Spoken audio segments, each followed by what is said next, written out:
warahmatullahi wabarakatuh. Perkenalkan, saya Elsa Miharadianti, NPM C0C01919.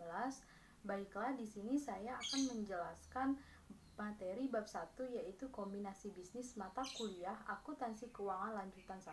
Bentuk kombinasi bisnis ini sebenarnya ada banyak, tetapi kalau secara entitas, bentuk entitasnya kombinasi bisnis ini ada 3. Yang pertama ada merger, yang kedua ada konsolidasi, dan yang ketiga ada akuisisi. Merger dan konsolidasi yang diakuisisi itu adalah asetnya perusahaan lain. Sebenarnya bukan asetnya saja, aset dan liabilitas perusahaan lain. Contohnya, misalnya PTA membeli atau mengakuisisi aset dan liabilitas PTB, dan PTB itu dibubarkan, maka itu adalah merger.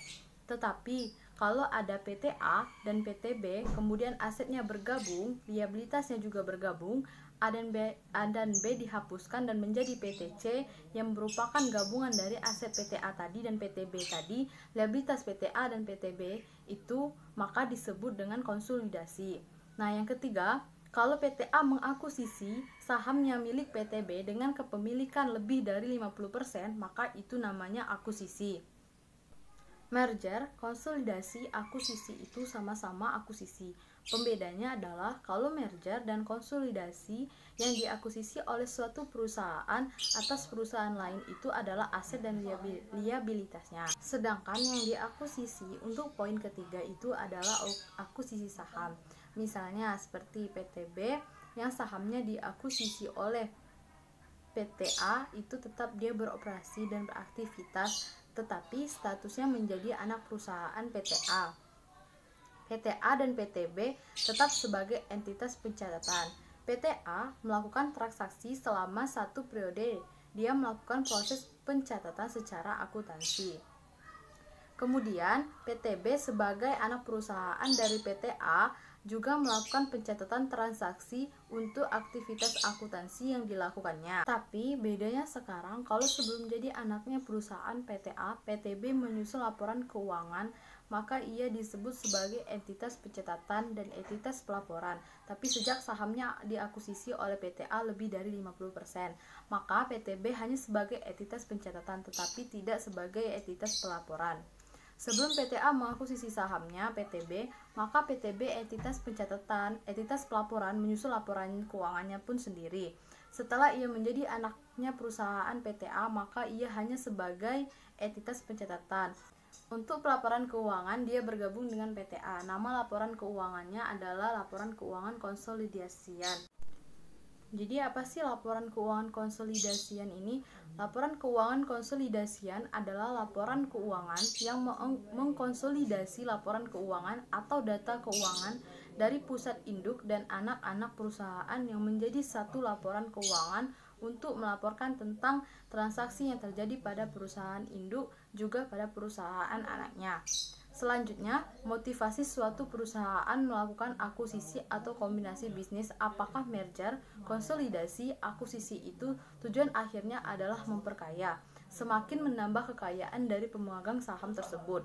Nah, untuk memperkaya pemegang saham perusahaan ini bisa menerapkan strategi pertumbuhan organik.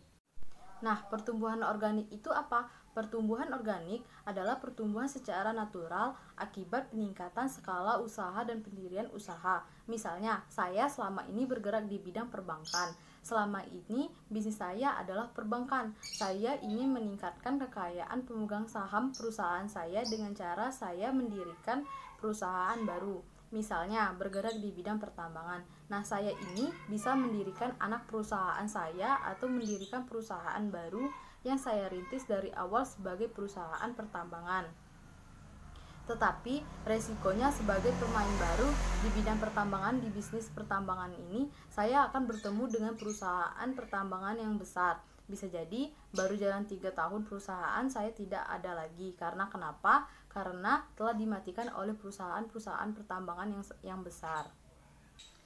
Dengan itu, ada strategi yang lain, yaitu dengan cara pertumbuhan anorganik. Caranya, saya yang bergerak di bidang pertambangan tadi, kalau memiliki dana yang berlebihan, maka saya bisa jadi membeli saham dari perusahaan tambang yang sudah ICE public. Misalnya saya membeli 80%, maka perusahaan tambang tadi sudah menjadi anak perusahaan saya.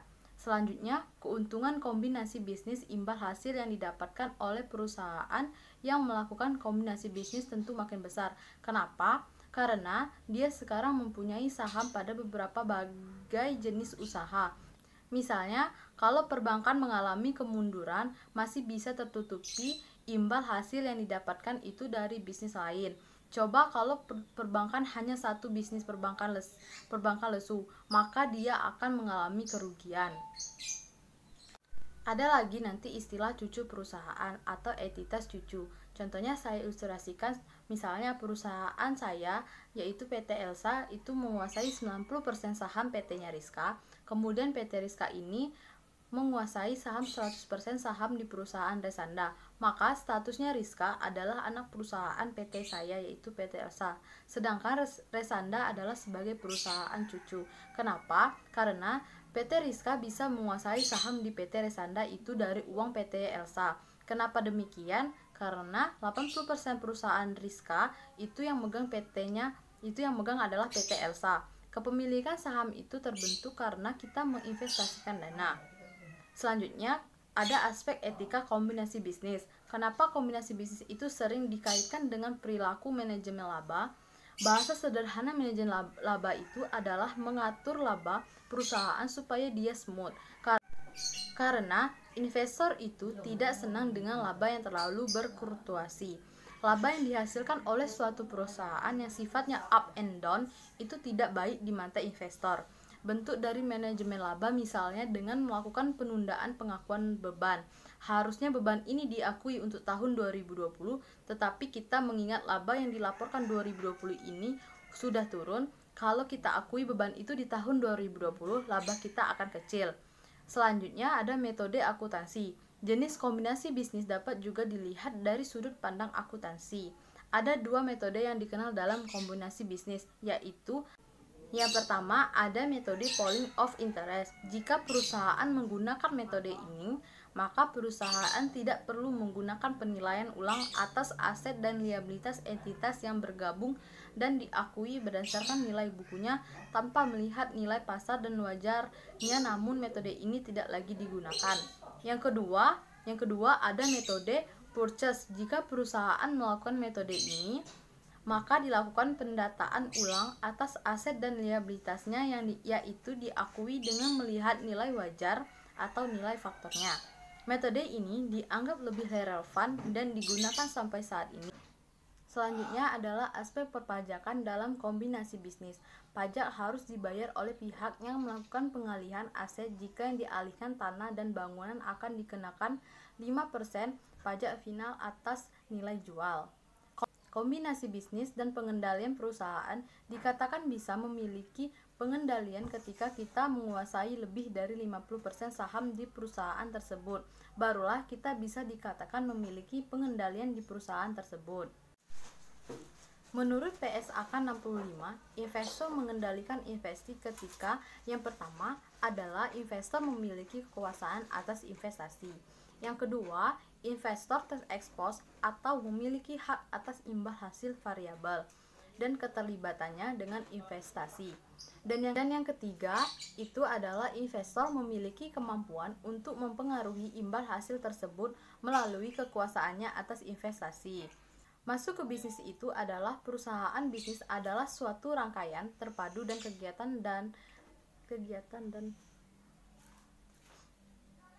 Masuk ke bisnis itu adalah perusahaan bisnis adalah suatu rangkaian terpadu dari kegiatan dan aset yang mampu dikelola dengan tujuan memberikan hasil dalam bentuk dividen, efisiensi, biaya atau manfaat ekonomi lainnya secara langsung kepada pemilik entitas. Selanjutnya, akuntansi kombinasi bisnis, pengakuan dan pengukuran aset dan liabilitas dalam suatu kombinasi bisnis. Akuisisi yang dilakukan terhadap aset dan liabilitas yang dapat juga menghasilkan goodwill. Contoh, misalnya si A mau membeli suatu perusahaan di perusahaan B. Jadi yang kita beli itu bukan hanya aset saja, karena liabilitas dari perusahaan B juga harus kita pertanggungjawabkan. Karena kenapa? Jika kita membeli suatu perusahaan, yang dibeli itu adalah aset dan liabilitasnya. Aset kita peroleh, liabilitasnya kita ambil alih. Selanjutnya akan muncul namanya goodwill. Goodwill ini adalah bagian dari aset tak berwujud. Jadi misalnya saya ingin membeli perusahaannya si A. Aset dari perusahaan A ini, nilai wajar asetnya yaitu ada 100 juta dan liabilitasnya itu ada 50 juta. Berarti aset bersih dari perusahaan ini ada perusahaan A ini 50 juta. Tapi ketika saya ingin membeli perusahaan A, saya ingin membayar lebih tinggi dari aset bersih yang dimiliki perusahaan A. Misalnya saya ingin membayar 85 juta. Karena apa? Perusahaan saya ingin membayar lebih tinggi karena saya akan mendapatkan aset tak berwujud dari perusahaan A tersebut. Yang akan saya dapatkan itu adalah reputasi baik dari perusahaan A karena perusahaan A dulu sudah membangun brand image. Saat ini mengelola perusahaan tersebut, jadi customer mereka itu banyak dan setia kepada perusahaan tersebut. Jadi itulah yang disebut dengan goodwill. Biaya transaksi kombinasi membutuhkan biaya yang besar. Biasanya biaya tersebut dikeluarkan oleh pihak pengakuisisi, namun tidak menutup kemungkinan pihak yang diakuisisi juga akan mengeluarkan biaya. Adapun imbalan yang dialihkan adalah pengorbanan yang dilakukan oleh perusahaan yang melakukan akuisisi untuk mendapatkan suatu perusahaan atau mendapatkan pengendalian, bisa dalam bentuk kas, bisa dalam bentuk non kas.